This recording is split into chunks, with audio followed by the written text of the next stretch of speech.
حضرت شیخ سعدی رحمۃ اللہ علیہ بیان فرماتے ہیں کہ ایک بادشاہ کے غلام نے بادشاہ کا راز لوگوں پر افشا کرنا شروع کر دیا۔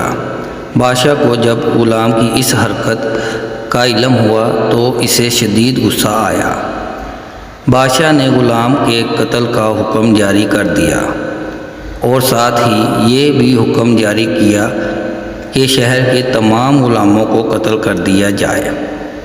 بادشاہ کا حکم سنتے ہی جلادوں نے تلواریں میان سے نکال لیں اور ان غلاموں کو قتل کرنے کے در پر ہو گئے۔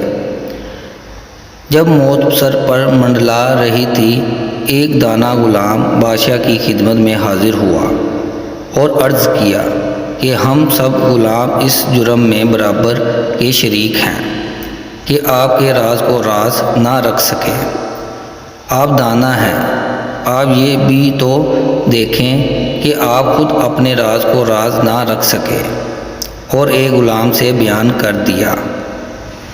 جب آپ خود اپنے راز کی حفاظت نہ کر سکے تو پھر ہم جیسے جاہلوں سے کیسی توقع رکھ سکتے ہیں؟ اپنے راز کو دوسروں پر ظاہر نہ کرو، کیونکہ وہ راز راز نہیں جو تم دوسروں سے بیان کرتے ہو۔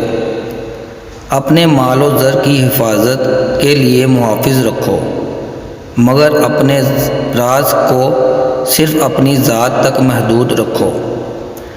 جو دیو قید ہے اسے زبان تک نہ آنے دو کہ پھر اس سے دوبارہ قابو کرنا مشکل ہوگا۔ جب دیو نکل جاتا ہے تو پھر وہ لا حول ولا قوت پڑھنے سے واپس نہیں آتا۔ شیخ سعدی رحمۃ اللہ علیہ فرماتے ہیں، خاموش رہنے میں ہی انسان کی بھلائی ہے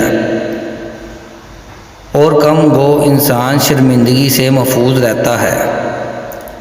اپنے راز کی حفاظت خود کرو، اور جس راز کی حفاظت تم خود نہیں کر سکتے تو دوسروں سے کیسی توقع کر سکتے ہو کہ وہ تمہارے راز کو راز رکھے۔ حکایت سعدی رحمۃ اللہ علیہ۔